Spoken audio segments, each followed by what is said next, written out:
If I can go back in my RN to MD journey, there's a couple of things I would absolutely repeat, and there are a few things that I probably wouldn't have done. In this video, I'll talk about a few of my regrets and things that I'd absolutely do all over again. This video is going to go over a few of those points, and I hope that it'll give you some insights in how you can tailor your own experience. I'm currently getting over a cold, so I'm going to have some tea while we talk about this. Forgive me, I have like a very nasally voice right now. I would like to give a little backstory on this mug. I received it running a half marathon during my second year of med school. It took place in Buena Vista, Colorado, and was hosted by the Trail Sisters. It was actually their first half marathon trail race that they hosted, and it was amazing. It's an organization that basically encourages women to go out and run trails. There's often local chapters throughout the country, and I run with the Tucson chapter, but I just wanted to give a shout out to the Trail Sisters. The first, absolutely most important thing that I would do again is be a nurse prior to med school. It was honestly one of the best decisions that I could have made, even though I didn't make it initially to go to medical school. It just laid such a strong clinical foundation for me prior to going to med school. And in that vein, I was able to enter med school with all of this clinical background, strengths in collaborating with other healthcare teams. I wasn't afraid to call consults, even as a med student. I don't think that there could have been another career that would have prepared me so well to go and transition to becoming a medical student. Being a nurse gave me medical intuition and patient care skills that I don't know that I would have been able to receive had I gone another pre-med route. I would absolutely be a nurse again prior to going to med school. And on that point, one of the things that I regret is that I didn't pick up any PRN shifts during med school. The structure of med school is that the first 2 years are didactics, meaning that your schedule is a lot more predictable. You'll have didactics Monday through Friday, often at a very predictable schedule. Often these lectures will be synchronous or asynchronous, meaning that you'll go into a lecture hall or you can watch it posted online at a later time. I often watched my lectures at a later time at 2 times speed just to help save some time and be more efficient, meaning that my weekends and evenings were free to study, which is what I used my free time to do, study and work out.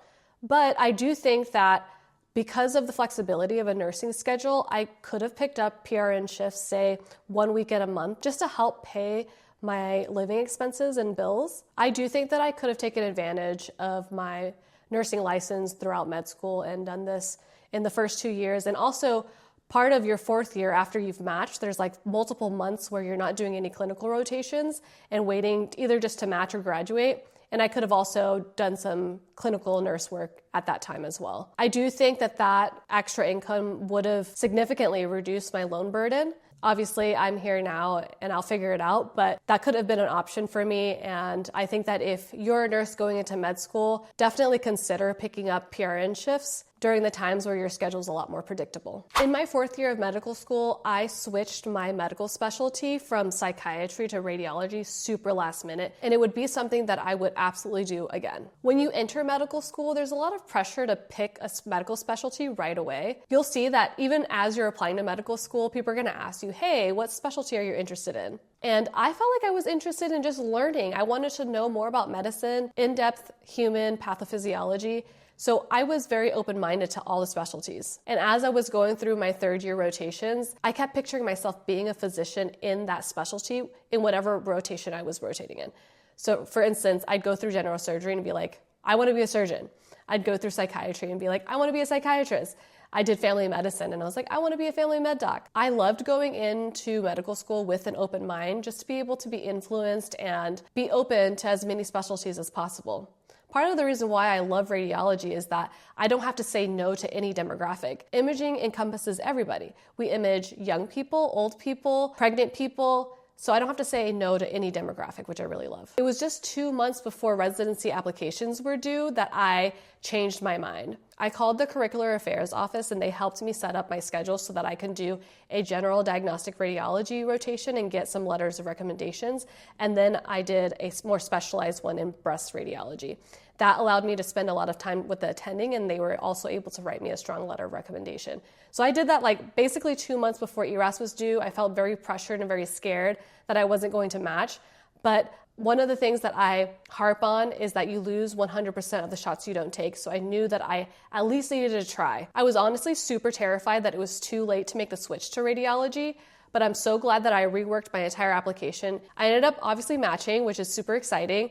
I start my radiology training in July after I'm done with my TY year. This really goes to show that it's super important to be a very well-rounded medical student so that you have research experience, clinical experience, and that you have a super strong application. In case you end up changing your mind in your 4th year, you are already a very well-rounded, strong medical student with good stats, good extracurriculars, so that you're able to change your mind and apply to maybe more competitive specialty than you initially thought you were going to. Do your best in all of your coursework so that you have the option to change your mind. This might be a little more controversial. I'm not sure how everyone feels about Anki, but Anki is a flashcard app that basically helps with time-space repetition. Many medical students use it, many pre-meds use it. I never used it during med school. I could not get into it. So that ends up being one of my regrets. Although it worked out for me, I passed all of my exams, I passed all of my clinical rotations. I do think that I could have scored a lot better and maybe studied a little bit less if I used Anki more often. I do want to incorporate it into my radiology residency studying. A lot of radiology is going to be memorizing anatomy and differential diagnoses, and I know that Anki will help me solidify memorizing all of that in a very time-efficient way. Part of not using Anki for me was just the sheer amount of time that it would take to create cards, and I ended up just downloading pre-made decks, which really doesn't help and bring home the understanding. I think that Anki is best used when you can make your own cards. So going forward with radiology, I will do my best to try to create my own cards and incorporate Anki into my studying. Something you'll learn about me is that I don't take no for an answer. I ended up applying 3 times to the White Coat Investor Scholarship, and it was the 3rd time when I actually won. The White Coat Investors, amazing. They are a company that basically helps medical students, residents, and physicians with financial literacy.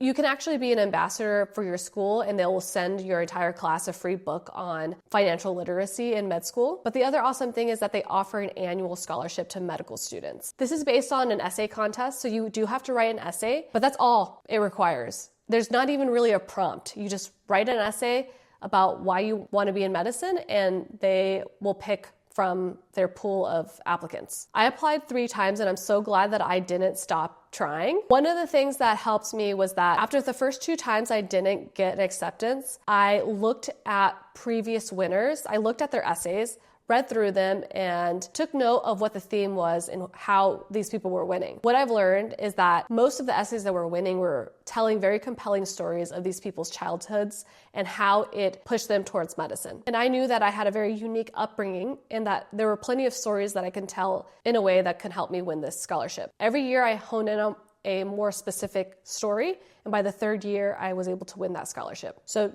don't take no for an answer. If you get no the first time, just keep trying until you get a yes. I think persistence is super key in medicine, not only in stuff like scholarships, but also in research and just applying to med school so that you can get an acceptance, and for residency spots. You honestly have to keep putting yourself out there until someone notices you. Moving on to one of my other regrets is that I didn't just focus on my weakest areas when I was studying for my board exams. When I was studying for the MCAT, I honestly fell into the trap of trying to cover as much material as possible instead of just focusing on my weakest areas. My weakest area was the CAR section. This is like the critical analyzing and reasoning section of the MCAT. It basically means that you read an entire passage and then answer critical reasoning questions regarding that passage. I'm not sure why, but I absolutely sucked at this section of the MCAT. I did pretty well on chemistry, biology, and psychology sections, but the CARS section, I just hit a barrier with it. I remember when I was studying for the MCAT, I had my husband take the CARS exam practice questions,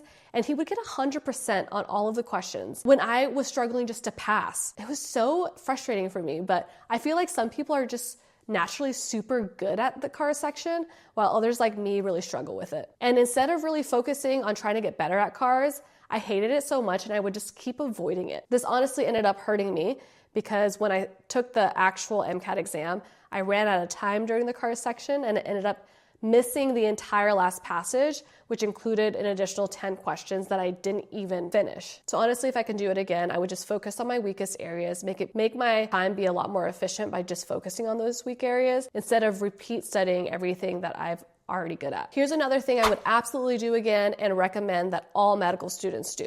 especially those who are coming in with really strong clinical backgrounds. Unless you're getting a PhD, most people don't absolutely love research, but research is super important to be on your CV for residency applications. My biggest suggestion is get paid to do your research. Typically, after the first year of medical school, you'll have a summer where you can do a summer project. Use that time to do a paid summer research program. I am so glad I did, and I would do it again. Not only did it teach me how to take a research question from start to finish, it connected me with professors across the nation. I was able to present my work and publish a manuscript.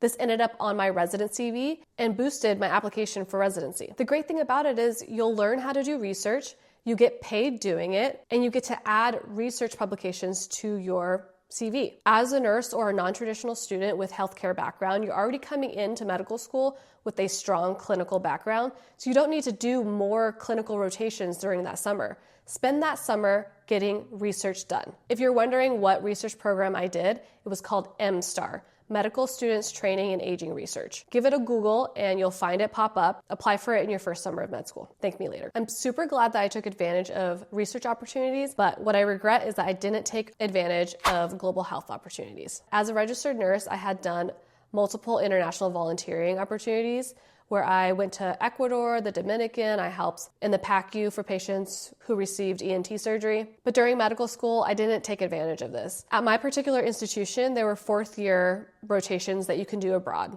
There was often funding involved as well, so that they can help you get there, pay for the actual program or the travel to get there, and you would spend a month abroad. I had classmates who went to Uganda to help with cataract surgeries, and others who went down to Costa Rica to observe in their emergency rooms. Looking back, I do wish that I took advantage of global health opportunities in med school. This one might sound a little crazy, but I did train for an ultramarathon right before I took my step 1, and I would totally do that again. An ultramarathon is any distance beyond a marathon distance. The specific one that I did was a 55K or about 35 miles, and I trained for it right before my dedicated period for step 1. Part of what made this super awesome was that I did a lot of that training period with other medical students who were training for marathons during that time. We would often do one long run on a Saturday together, and our long run would be up to like 3 hours long. So I was able to not only train for my ultramarathon, but also have social time to catch up with my med school friends, and then I'd spend the rest of the weekend recovering and studying. I do feel that pushing myself physically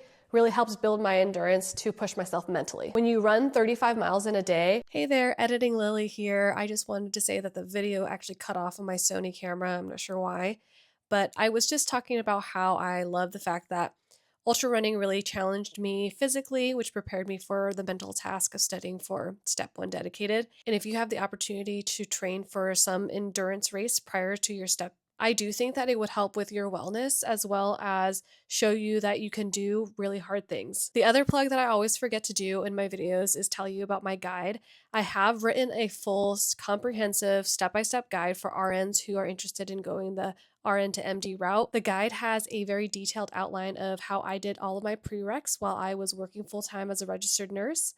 It also shows you an outline of how I paid for medical school as well as my practice exam scores, my full MCAT score breakdown, as well as my GPA and stats. Over 200 nurses have already purchased my guide, and I do think that it has helped people start their journey. Honestly, if you don't know where to start, my guide is where you should start. Part of the reason why I wrote it is because when I was a registered nurse, I didn't have a resource like that I could go to, and I really wanted to create something that nurses can go to if they had questions on how to start this path. All right, I'm just going to go ahead and conclude this video here. If you enjoy my content, please like, comment, and subscribe. I'll see you in the next video.